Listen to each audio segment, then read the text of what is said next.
Hi, my name is Jacob Monk.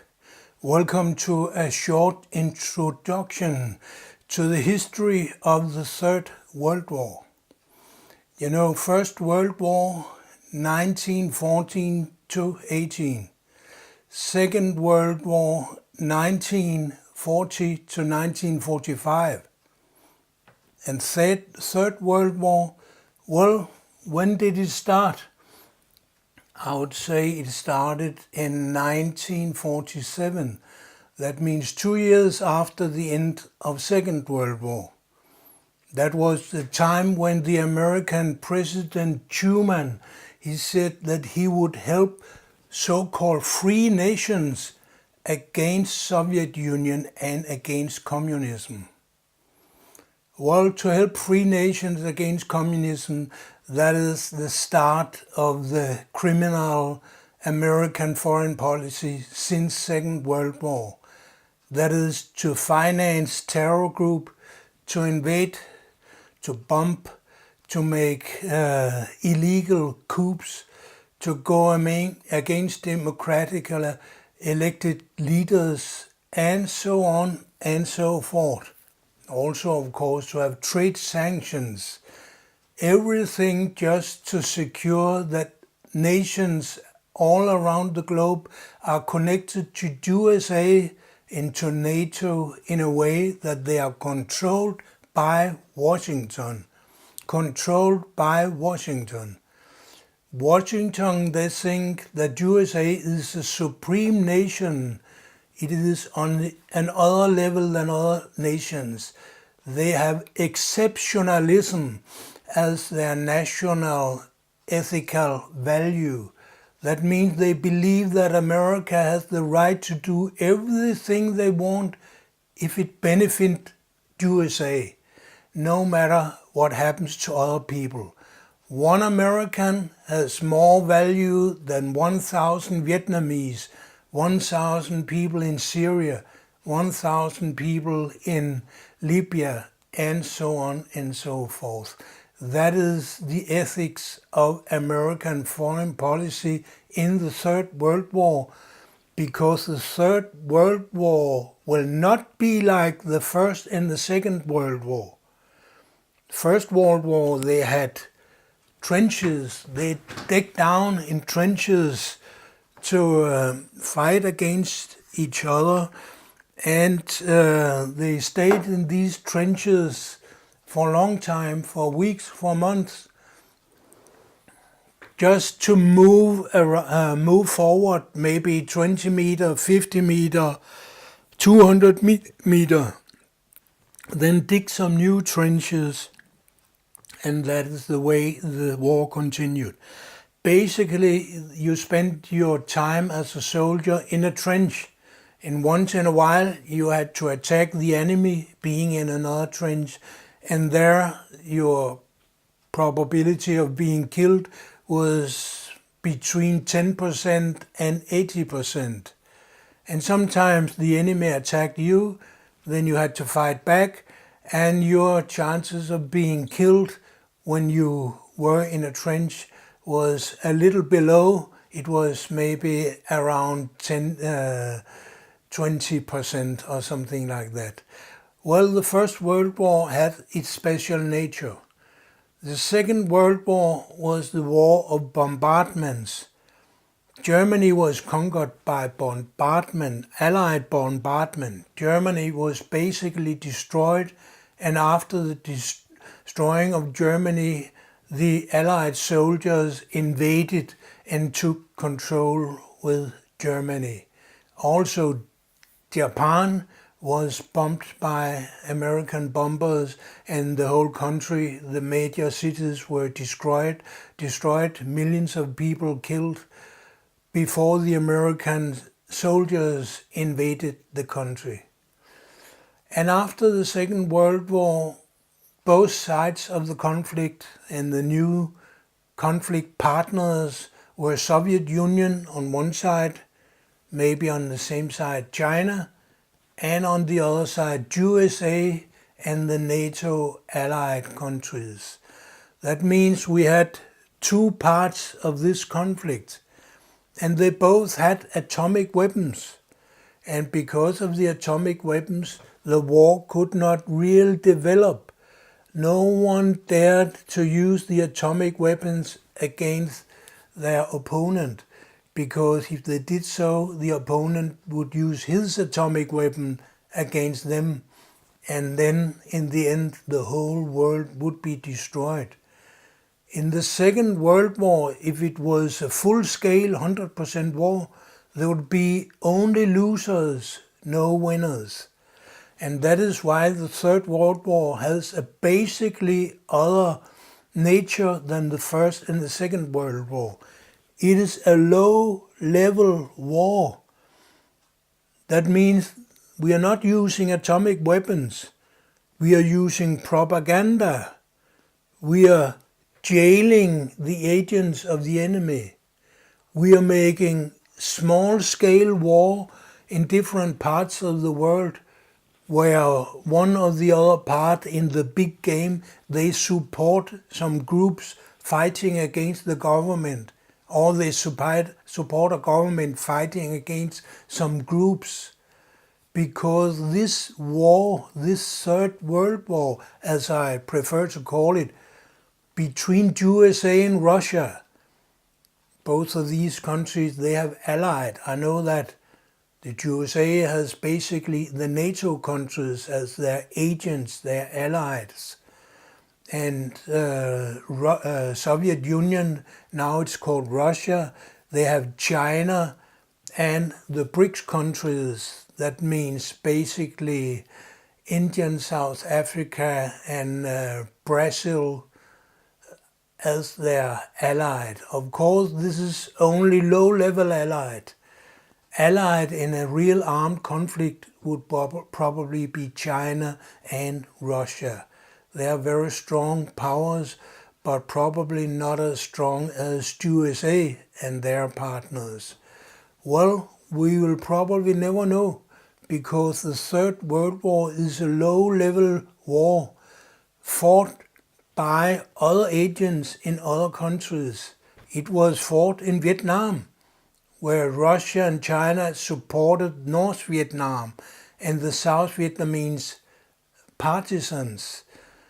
USA, they supported the illegal government of South Vietnam, trying to conquer whole Vietnam and claim they had a right to control the Vietnamese. After Vietnam, we have had a lot of other wars. You know, the war in Cambodia. There have been wars in Afghanistan, Libya, Iraq, and nowadays in Syria. And all of these conflicts are conflicts between the great powers, conflicts fought not directly by the great powers, because they can't fight against each other. If they start such a fight, they will be destroyed, both of them. They will only be losers. So they fight a kind of proxy war. You know, a proxy war is a war where it's not the real enemies that fights, it's representatives of the enemies that fight against each other. And these representatives, of course, they are supported economically, military, politically, by their backing government, and that is USA on one side and today Russia, China on the other side. So the Third World War has basically another nature than the First and the Second World War. The Third World War will continue. I cannot say how long time. Maybe it will continue 50 years more, 100 years more. Maybe it will just go on and never end. I cannot say, because we have never in world history had a war like this before. Every war in previous history has been fought with armies fighting against each other. And at a certain level, one partner had won the war, and then there was a political solution saying that the borders are drawn here and there, and the leaders in this and that country has to be those persons, and so on and so forth. Every war has to end with a political solution, but this war is not seeming like it's going to end. And now I've made a list of the most important things that has happened since the start of the Third World War. I say the Third World War started the 12th of March 1947 when President Truman from USA, he said that USA would support nations being against Russia. They called them free nations because as basically the standard perspective in American ideology is that America is the land of the free, and all our countries in the world, they are oppressed, especially the communist countries, the socialist countries. So America, they are fighting for freedom, and all the rest, they are fighting for dictatorship and repression. But 1947, Truman said he would support freedom, and that was the start of the re-equipment of the American army with more modern weapons that they had used in the Second World War.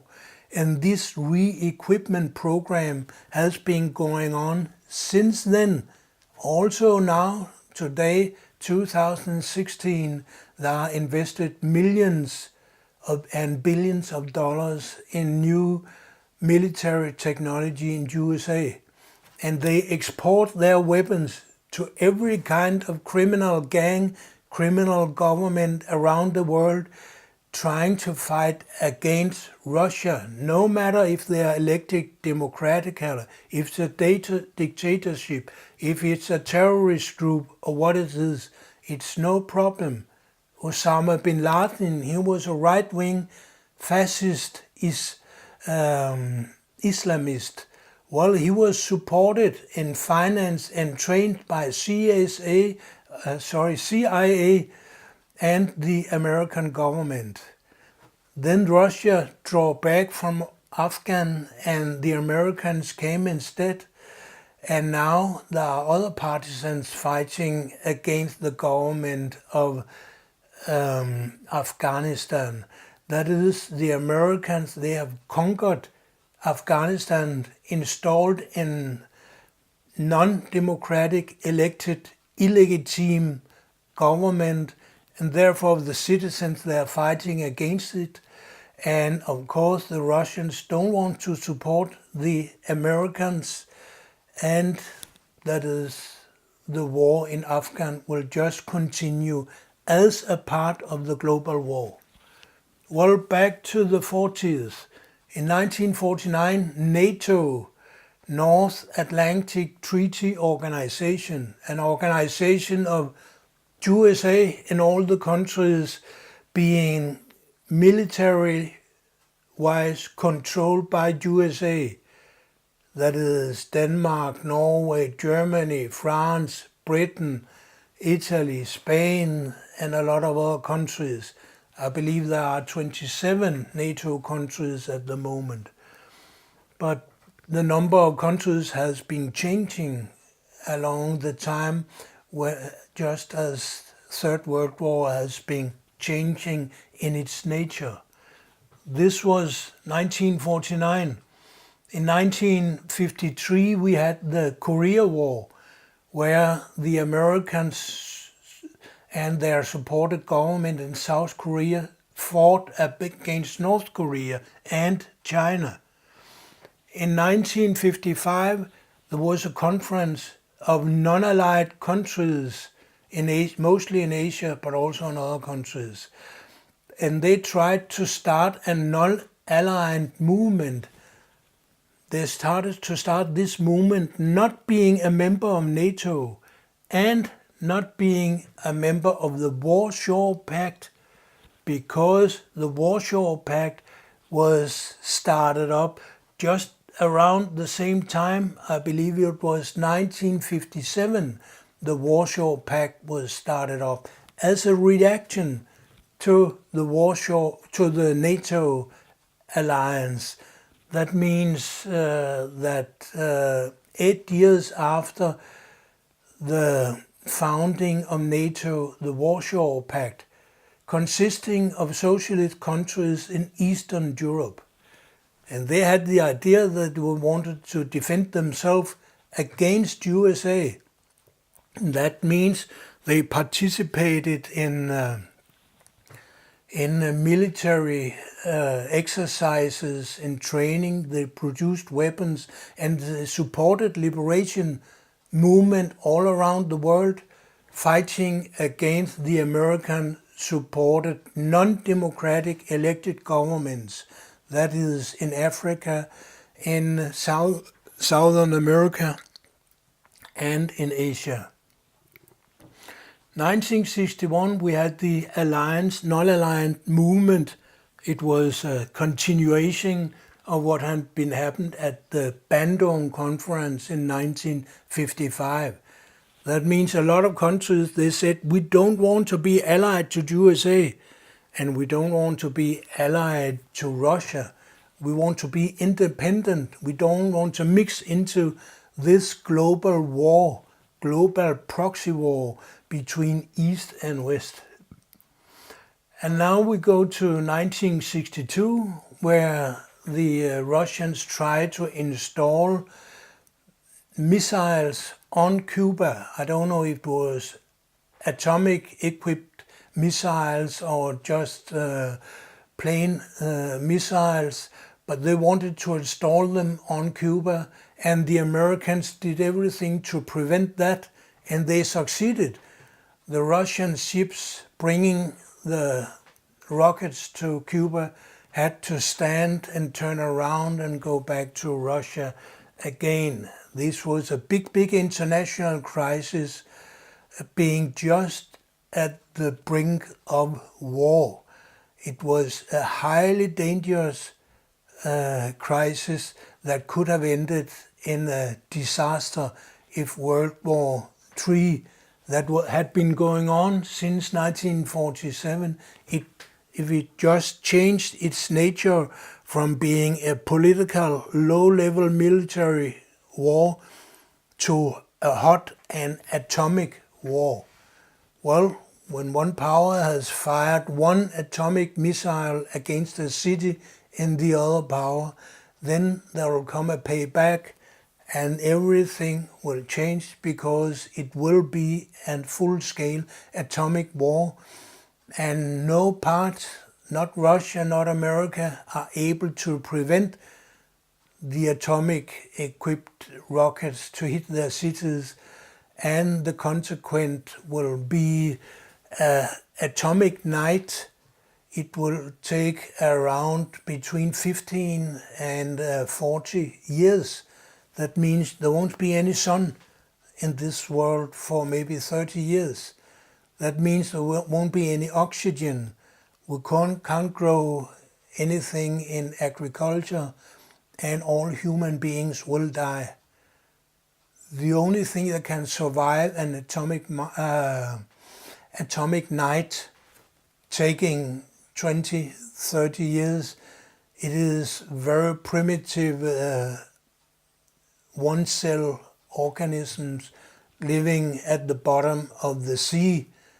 They are used to living without any light, and they'll be able to survive. And maybe they can evolve and start up a new civilization after the consequences of the ongoing atomic war has disappeared. But you have to remember that the atomic night, it will take maybe 30 years, and after that there will be atomic radiation for another 100 years. So I don't know if the world will ever come back to any normal kind of civilization. I don't think so. Well, we had the Cuba crisis, and now, 1967, there was a war between the 6 Days War between the Arab countries and Israel. Israel has been an ally of USA for many years, and in USA, the Jews is the leading force in Hollywood, in all kind of media and in the finance world. And the Jews, they're running Israel too. So America and Israel, they have been allied all way together, and that is the reason why America is financing the military program of Israel and has been financing it for many, many years.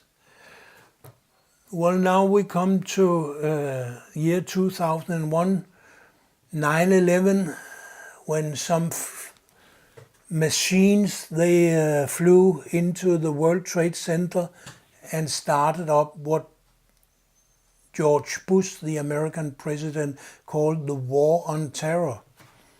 Who did this attack? We know there was a building, so-called Building 7, lying about 100 meters away from the World Trade Center towers. And this Center 7, well, it fell down exactly the same way as the World Trade Center. Although Building 7 was not hit by any missile or any machine.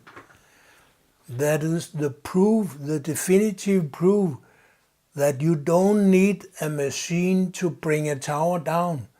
Actually, it is 100% sure and scientifically proven for many times that it is impossible to bring down a town constructed the way that World Trade Center towers were constructed.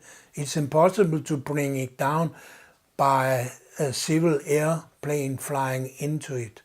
So there must have been something else, and no one knows what, because the American government do not want any investigation of what happened. They made their own falsified investigations 1 year after 9/11 happened. And since then, everything has been closed down, impossible to investigate. And if you even tried to investigate it, you could risk going to jail and certainly lose your job in America. No government in America wants to find the truth about 9/11. There is only one candidate in the present American election that has said that he wants a new investigation, a scientific investigation of what happened 9/11.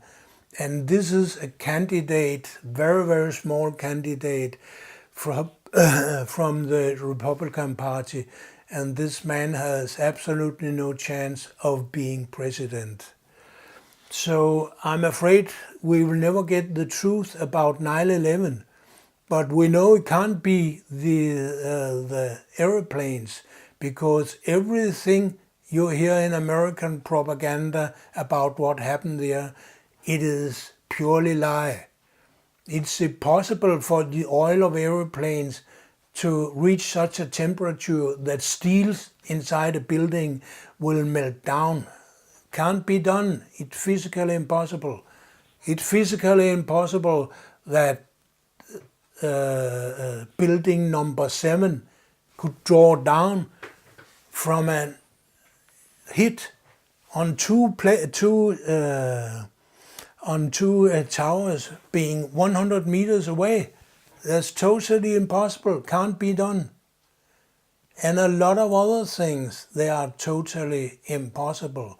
But we know that the right-wing American politicians, they have been looking for a dramatic events for many years to start up a war against the Islamic countries that they could call a war against terror.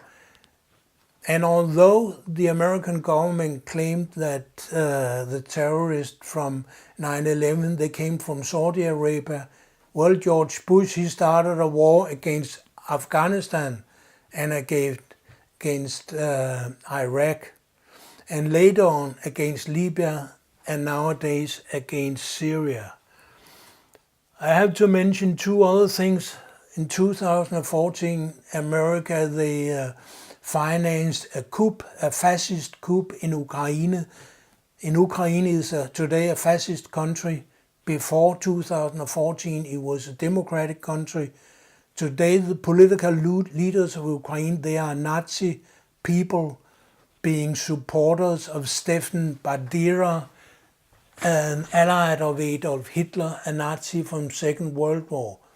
All kind of Nazis in Ukraine are raised to the level of national heroes, and they try to be the foundation of a new war between America and Russia. And I would set a new war, but I mean a new hot war, because we have the Third World War. It is going on as a low-level war. In Ukraine, it is in the eastern part of Ukraine. Luckily, Crimea was able to go back to Russia because they wanted to be a part of Russia as they have been for 300 years. But the eastern part of Ukraine, Donbass and other cities, with a population bigger than the population in my home country, Denmark, and an area, a landmass, bigger than the landmass we have in Denmark. They want to go to Russia too, but that's not impossible. So they have had a war against the fascist government in Kiev, and this government is supported by EU leaders and by USA. And this war will continue probably for many, many more years. And last but not least, we have the present war in Syria, where Russia supporting the legal government of Syria and USA financing the illegal intruders of Syria. That means terrorists not coming from Syria. In the West, the war in Syria is called a civil war. It's not a civil war, not in any way. The Syrians are supporting their government.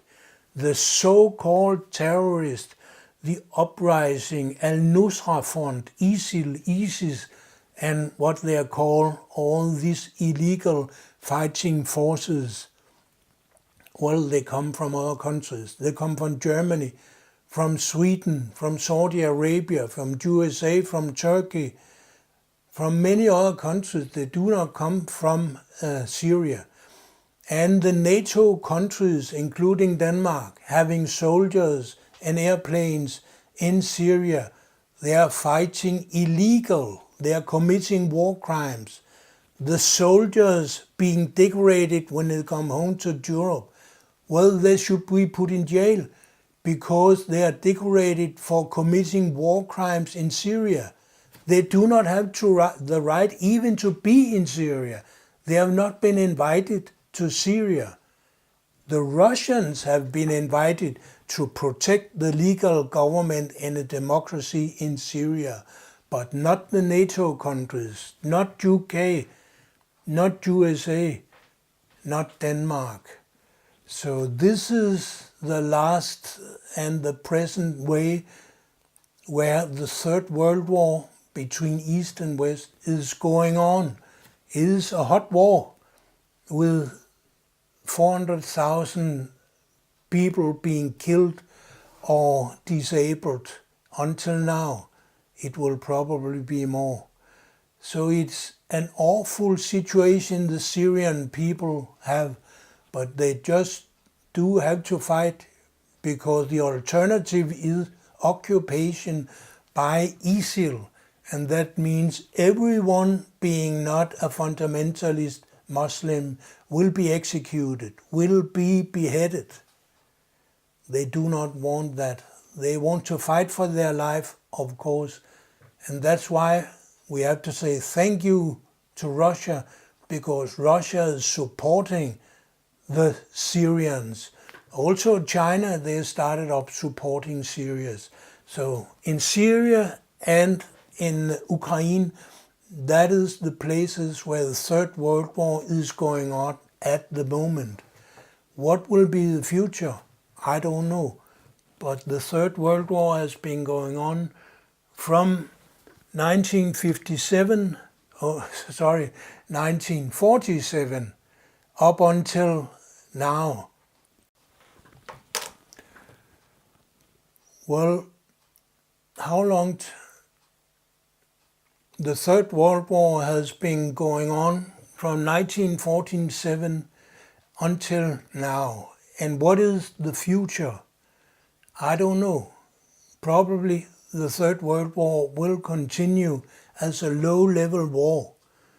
I do not hope that will escalate being a high-level war, an atomic war, because that will be the end of Europe, the end of Copenhagen where I'm living, the end of USA and the end of Russia. That will be basically the end of the civilization. I don't think that any kind of civilization can survive a global nuclear war. I don't think that's possible. There will be an atomic nuclear winter for 20 to 30 years after such a war. There will be no oxygen in the air. No normal human organism will be able to live. All animals, all plants, all human beings will die. Only small organism, one-cell organism on the bottom of the deep seas will be able to survive a nuclear war. And what they will start up, a new civilization, a new development, I really can't say, because we know the development of the human beings. It has taken several million years. So if we start once over again developing a new civilization, it will probably take 3 or 4 million years from now on. So I don't think I have to worry about that.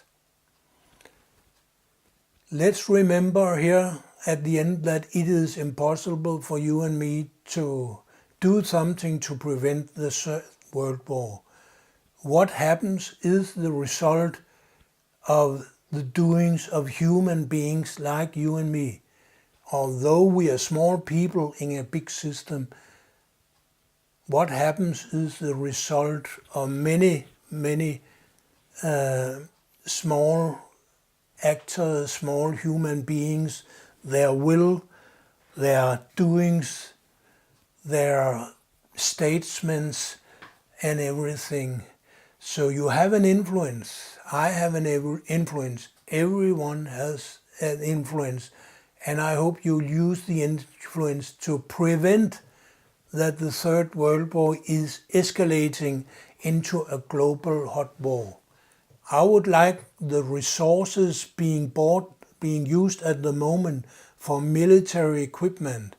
And we are talking about billions and billions, especially in USA, because USA they use 10 times as much money on military equipment as they do in Russia. So the primary responsibility for world militarism is USA. And you have to tell them what you think about that if you want to use your own influence to prevent a hot war. Thank you for listening.